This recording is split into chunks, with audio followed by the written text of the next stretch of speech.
bowling ball going back and forth in a line from you to me. Hello, everyone. Welcome to another video of the Apollo Moon hoax. Now, we're going to be talking about, of course, the Apollo Moon hoax today, but I have some other interesting topics we're going to get into today, and I have two guests that I'd like to introduce first. The first one is the one and only, as always, Marcus Allen. Marcus, how are you? I'm well, thank you. Marcus, deep, go ahead. More information. Always fascinating to talk to you, and I just want to remind our viewers that Marcus Allen is the UK director for Nexus Magazine. That's and right. For those of you who are not familiar with Marcus, that is an excellent magazine distributed worldwide. And also, Marcus Allen is an author. He teamed up with author Trevor Weaver, and both of them have put out a book on the Apollo Moon hoax. A very good read. I highly recommend it. You'll find it on Amazon. Marcus? Yeah, that's right. Answers all your questions. Everything you want to know from A to Z. All the strange things that people say about Apollo. How could 400,000 people keep a secret? We've got the answer. Why didn't the Russians blow the whistle? We've got the answer. Right there in this book. Yeah, we know why they didn't. No other book is important. Don't read my books anymore. Read this book. This is the important book. Randy's is the technical side. Technical. Well, I tried to be. I'm try not to fake it like Apollo faked it. I try to be real. Robin Landry. The next guest here is Robin Landry. Robin, hello. How are you? Hi, Randy. Good to see you again. And Yes. Marcus. Oh, and Marcus. And for those of you that are tuning into this video, familiar with my YouTube channel, and anyone new tuning in, the intro music that you hear in the video is by our one and only Robin Landry. Robin Landry is an accomplished musician and has put out 2 CDs here. And I noticed something very interesting about Robin's CD. So here's the first one, I believe, and the second one, or is that right, Robin? Did I put that in the right order? The first is the car, right? The first is the car, yeah. Yeah.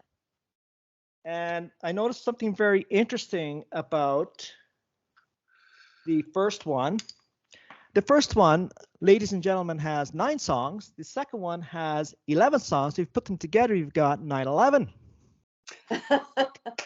I never know that. I'm sure there was no message there, Robin, right? Not on purpose. Not on purpose. And Robin is also an accomplished author, and you'll find Robin's books online. And particularly now her latest book, which is the Conspiracy Page First Encounter by Robin Landry. That's on, I'm actually halfway through. It's a very good read. It's fiction, conspiracy, UFOs, aliens, everything is in there, espionage. So it's quite a fascinating read. I recommend it to anybody who's interested in just a good story and wants to sit back, put their feet up. It's very enjoyable. Also, what we'll be talking about later is that Robin and I have teamed up to write a book based on the Apollo Moon hoax, and we're in the process of writing that right now. And I think we're probably about a quarter ways through. So we'll get all into that much more later. So thank you, Robin and Marcus. It's really good to see you both. Good. Nice to be here, Randy. And thanks for the invitation. No problem. Thank you, Robin, for joining us. I really appreciate it. Can I just mention, Randy, that my book is geared toward the 10 to 14-year-olds? Yes, that's why I'm reading it. Yeah. Okay, good. It is. That's a very good point. It is geared towards early teenage years. But what's fascinating about the book, that I find fascinating about the book, aside from my bias, I know Robin, full disclosure, I've known Robin now online for a few years. And what I like about the book is that it's getting into topics that are now becoming more widespread, more in the mainstream, even with the mainstream media. And so everybody's kind of talking about it, UFOs, aliens, and there's a lot of information coming out now. Even the U.S. military is starting to admit to it, that there is something very strange going on. So I just thought that her book was, Robin's book here, was perfect timing. So the kids will love it, the teenagers will love it, and I think the adults will get something out of it too. Yeah. So anyway, Marcus, before we started the recording, we were talking about some fascinating archival footage that I saw you in, thanks to Ben Ellen Jones, and that was really interesting. I was wondering if you could just sort of explain, give us some context on that. Yeah, it's Ben Emlyn Jones of the Hapanwu website and discussion and web blog. Hapanwu stands for Hospital Porters Against the New World Order, because Ben is a hospital porter in Oxford in the UK. But his main interest is, aside from wheeling patients around hospitals, is looking at the many conspiracy theories. You know what you say these days? If you really want to know what's going on in the world, ask a conspiracy theorist, because they're right most of the time. Anyway, Ben has done a lot of searching. He's obviously well into the Apollo moon hoax. I've been on his program several times, and he searches around, and he found this series that was transmitted in the UK in 2004, by 19 years ago. I've forgotten completely about it. I don't even remember being interviewed for it, but I'm there speaking about the moon hoax. It's number 10 in the list of their conspiracies. I thought, that's not very bright. You know, why is it number? At least it's number 10, so it got into it, and it's a few minutes long. So anybody who wants to see it, you know, we can check it out. It's called the Top 10 Conspiracy Theories. As I say, transmitted by what's called Channel 5 in the UK. And it's one of the sort of areas they concentrate on. And I'm there doing my normal thing, saying that there are many anomalies within the Apollo record. Bear in mind, this is nearly 20 years ago, so I didn't get them all in, because there are some I hadn't even discovered at that point. Yeah. But we were talking about the photographs and how they were taken and what was going on. It was a fairly they were trying to be balanced, I think, the producers. They were trying to be balanced, so they had to say how wrong we were. And of course, that's standard procedure. I'm well used to it by now. If somebody wants to say that I'm wrong, then go for it. But at least explain why you think I'm wrong. And most of the explanations don't add up. Yeah. So you've got all these people who say, well, you can't keep 400,000 people, can't keep a secret. Yeah, 400,000 people work for Apollo. They knew nothing about it. They had no knowledge of this. Probably 40 or 50 people tops would have been involved in the creation of the faking, because Apollo was faked. There's no doubt about it. We can now prove it. We know where it was filmed, in New Mexico. Nothing to do with Arizona. Well, partly, no. Arizona was part of it. Cinder Lake was created to be a life-sized replica of the Sea of Tranquility on the moon, allegedly. Well, it was certainly created by the US Geological Survey. And that was about. Sorry, Mark. I just want to ask you. That was a replica. Was about 2 square miles, if I'm not mistaken. Yeah, it was quite big. Quite big. Yeah. And Cinder Lake is called Cinder Lake because it's volcanic cinders. Yeah. So it looks similar to the lunar surface, as far as anybody knew what the lunar surface looked like, because they only got photographs of it at that point. But they built all these sort of craters. They used dynamite to create the craters. So that's in Arizona. But some of the filming was done in New Mexico near Clovis at Cannon Air Force Base, which is the information that's come from Bart Sibrel about the deathbed confession from the chief of security there. And he gave Bart a list of people who were present at the filming.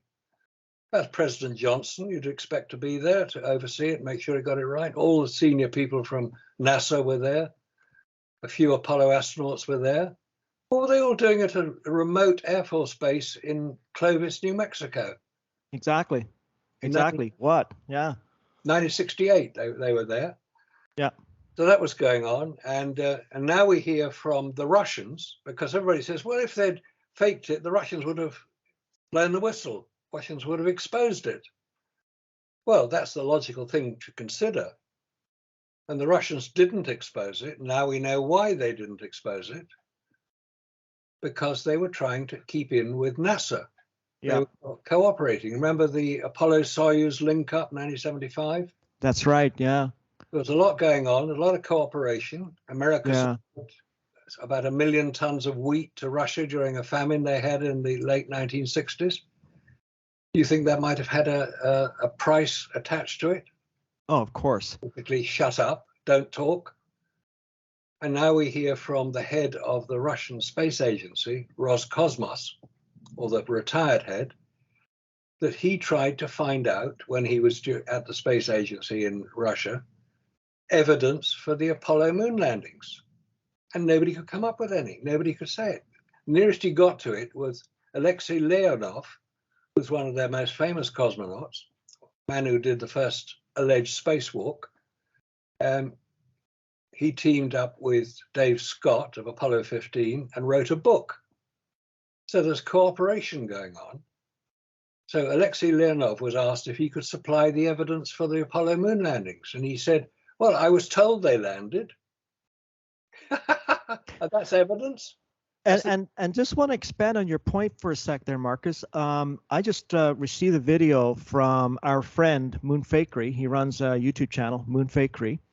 Yep. And he's our Russian friend, does a lot of translation of Russian articles for Alles.com. Yeah.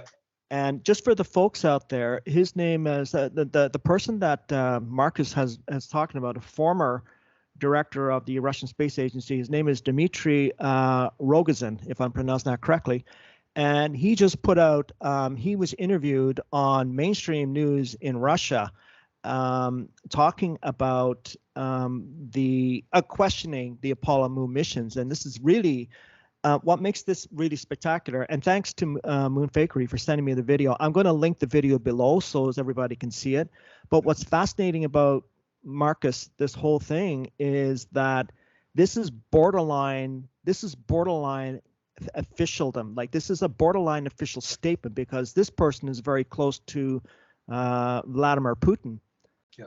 And so we're getting into some very interesting territory here. And this is what, when I said earlier that we're going to be talking about a lot of things, and Robin has a lot of information and contributions to make on this too, is that everything is starting to open up now, especially after the last 3 years. And I just want to be a little careful. We do get into the last 3 years that I'd like to get this on YouTube as well as BitChute. So we got to sort of keep in mind the censors. But very interesting video, Marcus, from the former director of the Russian space industry. I mean, it was fascinating what he's saying, and he raised a few points.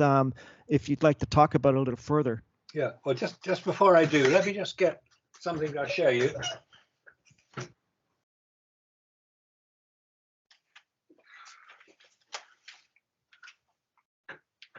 This is a tabloid paper in the UK.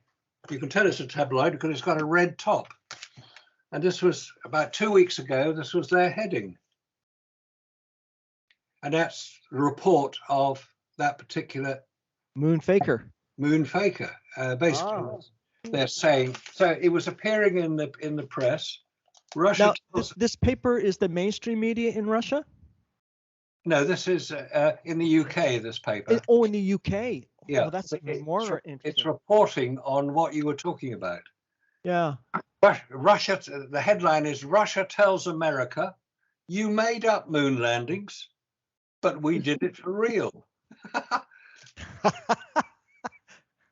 And it was basically a brief report of that particular Dmitry's Telegram channel posting, which is where it first appeared. Yeah. I mean, the whole thing is fascinating because when you see, and it doesn't matter if it's mainstream media in Russia, UK, North America, it's all the same. And for this to break through to the mainstream media and to become almost an official position from a superpower, because for the last 50 years they really haven't said much about it. They haven't openly questioned the Apollo moon missions, right? And the more that yeah, and the more that, in fact, Robin and I are, of course, writing a fictional account of that, and the more we're writing, and I have Robin talk about this book in her the book in a second, but the more I get into the story that we're writing, the more deeper down the rabbit hole we're going here. Like this whole, like, it just opens up Pandora's box. I mean, in terms of the Cold War being basically a fallacy, it was just scenery for the public. I mean, it opens up all kinds of doors and goes in many different directions. Yeah, there's an interesting. Have you seen the recent film by Raza Vihari? I think it's he's in an interview. I think I saw that. I watched one of his videos on the moon hoax where he drew a connection between the assassination of JFK up to the moon hoax, and he also talks about the Federal Reserve. I've been in touch with him. Yeah. But his latest video, he's in an interview. I just saw the first couple of minutes. I haven't had a chance to see all of it. Is that the one you're talking about? Yeah, it's an interview with a Russian scientist. Yes. Who's now living in Thailand. And one of the things he said, the Russian scientist said, which I'd never heard before, was that Yuri Gagarin escaped from Russia, and that is why his plane had to crash. And the only thing, they never found Gagarin's body. They found his flying jacket. But he's a big hero in Russia, so he was buried in the Kremlin wall. But he's saying that Gagarin escaped from Russia. He didn't say where he'd escaped to, the implication being it was to America. But it could have been anywhere. And he was probably living under a false name. And my estimate would be that it was his mother's maiden name, and first name was Sergei, after Sergei Korolev, probably his mentor on the Soviet space program. But it's the first time I'd heard that Gagarin had escaped from Russia. Now, there's no evidence that I've seen to confirm that, but I've seen no evidence to show that it's not true. So it's an interesting interview. It's worth checking out. And for those, sorry, Marcus, for those that are not familiar, the new generation, Yuri Gagarin is supposedly the first, not only the first Russian, but the first man to orbit, supposedly the first man to orbit, the first astronaut or cosmonaut, the first human, let's put it that way, to orbit the Earth, according to official records. According to official records. But there are many anomalies about Gagarin's flight. But yeah, he was the first one. And he was chosen because he was a very personable young man. He was an Air Force, I'd say, pilot. I don't think he was a pilot. He was a parachutist because he had a parachute out of his craft. Do you know what year we're talking here in terms of his? You're basically saying he defected from Russia or the Soviet Union? Yeah. And do you know what time period that would have been? 1968. 1968, and of course the official record being that he had died, apparently, right? He was doing a training flight with an instructor. Yeah. That's the official story. Okay. And the plane crashed. Both men were killed. That was the story. But if you look more deeply into it, they never did discover Gagarin's body. Oh, that's interesting. And photos of Gagarin in later years, before he supposedly was killed in that plane crash, show he was going through a lot. I know I've seen some photos that, from supposedly when he had orbited the Earth, his life was rough after that. So he obviously was carrying a lot of guilt with him. And I remember reading something where it was starting to show on him, and it makes a lot of sense that he probably wanted to just escape the whole thing. Yeah. Well, and kill two birds with one stone. He still remained a hero to the Soviet Union for their propaganda machine, and at the same time, he got another life, probably a better life. Yeah. If you look at photographs of Gagarin when he's a young man, just allegedly returned from his flight. Look at his face, and then compare it to a photograph taken 3 or 4 years later, and you'll see a distinct scar above his left eye, which apparently was caused when he had to jump out of a first-floor window after being discovered by the lady's wife, who he was, shall we say, meeting. Yeah. And the husband returned unexpectedly to jump out the window, which he did, and hurt his head. And you can see that there are photographs of him with a scar over his left eye. Well, that's interesting. And I often wonder, too, if there wasn't two of them, because sometimes he looks a little different in some of the photos. Yeah. Yeah, I mean, I'm just putting that out there. I don't know for sure. Speaking of that for a sec, I want to just bring Robin in now on the discussion with the Apollo Moon hoax, and maybe Robin, if you don't mind, just talk about the book that we're working on and the similarities and how the idea came up. Like how we decided to do it? Yeah. I said, why don't you expand into fiction, I believe? And you could do the journal of the grandfather who was the astronaut, and then I'll weave the story of the grandson with his friend who discovered the journal and start getting chased by the bad guys. Sort of a Da Vinci Code, but with younger characters. Yeah. So and I think, I mean, we'd get more people with fiction, obviously, than yeah. nonfiction.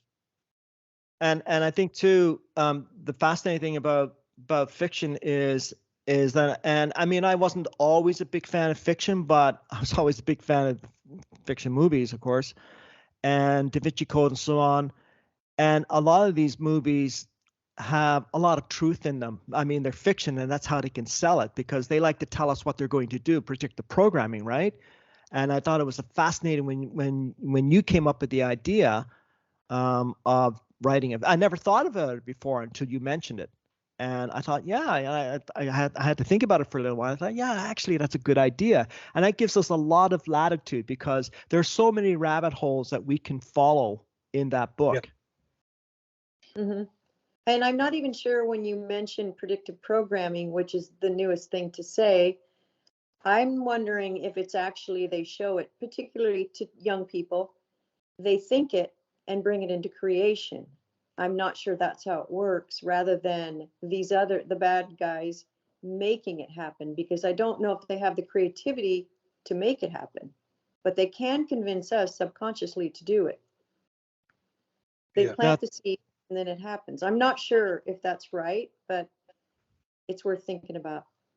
No, I think that's a very good point, and something that Marcus, you and I have talked about too. Just to expand on what Robin's point was, which is an excellent point.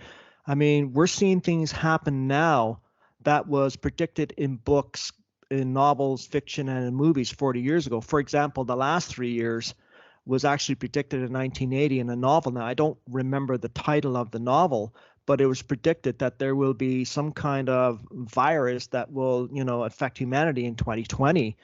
And it's almost as if, I have to tell you, there was both of you are familiar with the TV show Laugh-In? Yes. Yeah. Sorry, what TV show was that? So this was a famous variety TV show, sort of a comedy hour in the United States back in the 60s. And they had different skits every hour, and they had one segment where they would do the news, and I think the character, I think they had I forget if it was Charlie Farkas was the character's name, the newsman. He was funny. But anyway, they had this one segment where they would do news, not at that time, but 20 years in the future.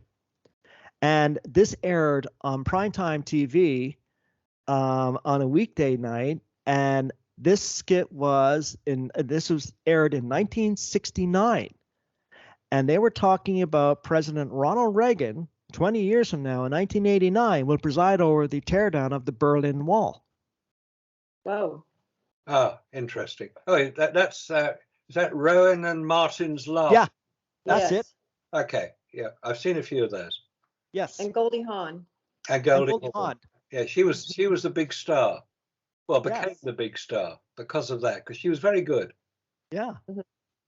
Yeah, but isn't that amazing? That they would be that specific. It didn't say a president. They said President Ronald Reagan, who was just at that point, 1969, he was previously the governor of California, and I don't know what he was doing at that point, but he was not president until another 12 years, 1981. Yeah. So maybe the Project Looking Glass we always hear about. Yeah, that's true. Can you expand on that? Oh, that's supposedly what the 17th letter of the alphabet talks about, what they're using, and they can look into it and see the future. Yeah. And there are several versions. I'm not sure if it's a computer or what it is, but it's supposed to work. That's yeah, we're getting into some very interesting territory here. That is technology. Are we talking about technology we can't comprehend here? Well, you'd have to get into Cliff High's kind of technology where he goes by the words people say, he gathers up the stream of words and the emotion that backs it, and how everyone kind of creates the reality through their emotions and their words, and he can kind of watch it go, and by the words he can say what's going to happen by the peaks and valleys of the emotional peaks. Yeah. Have you heard of it? You've heard of Cliff High, but I think Project Looking Glass might be the same thing. It can somehow measure the upper, like a fourth frequency, whatever we think on, maybe it can tap into that, see where our thoughts are going. Marcus, you're familiar with Cliff High, right? Sorry, familiar with who? Cliff High. Sorry, didn't get it. Cliff High, the person that Robin was just talking about. You're familiar with him, I think, aren't you? Yeah. I've watched several of his shows. Yeah. It's interesting. Sorry, go ahead, Robin. He's tapping into what Jung would call the collective unconscious, but with technology. Okay. Yeah. So he's using a software program. If I understand correctly, he's using a software program to what does he call it? Predictive linguistics. Mm-hmm. And I've been watching him off and on for the last 2 years, and it's scary how accurate he has been. Mm-hmm. He's predicted. Have a better computer to do the same thing on a bigger level. Yeah. Sorry, go on. No, he does admit that he's limited from the censorship now. The censorship in the last 3 years has affected his predictive programming, but he's still very accurate when it comes to short-term predictions, like about a month to 2 months out. And everything that he has said in the last 2 years, 2 months ahead of when he said it, has basically come to fruition. That's how accurate this. I would say he's probably 95% accurate. Mm-hmm. Yeah, and if he's not accurate on the timing, he'll tell you that it actually happens, but not exactly when he said it was going to happen, but it ends up happening. So you could actually say he's 100%. If you give him a margin of error for the timing, but it's just another one of those rabbit holes. He's even mentioned the Apollo moon missions too, actually. It's just to bring it back to the Apollo missions. Marcus, he's actually mentioned that too, in passing. Hasn't done any real serious work on that, but it's just fascinating.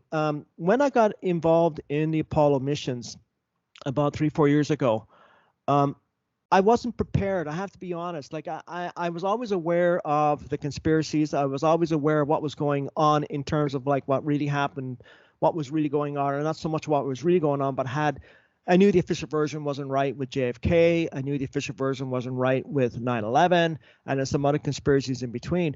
But the Apollo moon missions seems to be, for some reason, I don't know why, but it's either the linchpin of all conspiracies or it leads you down so many roads that just branch out into many different directions, which is what happened to me in my second book when I got into the JFK assassination, right? And from there, it just branches out into many others. I mean, that has to be your experience too, Marcus. Oh, definitely. I mean, I've been following this basically since the Kennedy assassination. I was living in London at the time it happened. It was a big shock. I think one could say it was a psychic shock because it occurred right across the world. Yeah. Something that nobody had experienced, an individual that everybody, at that time, everybody admired what he was doing. I know people didn't like some of the policies he was doing, but he was a good guy. He was somebody that people admired. And he was, I mean, that's why the White House was called Camelot, because he had Jackie there to provide the glamour. He had the young kids who most people could associate with. And suddenly he was gone. And most people say, well, yeah, we saw it happen. No, you didn't. That film, the Zabruda film, was bought by Life magazine, and they kept it under wraps for 12 years. I think it was the Church Commission inquiry into conspiracy that first released it. That was mid-1970s. So that film didn't appear for a long time, so nobody actually knew what had happened. Obviously we do now, because a lot of people have investigated it. But interestingly, that's where the term conspiracy theory originates from in its present form. It was used to shut down the many authors and investigators and journalists who were examining the Kennedy assassination.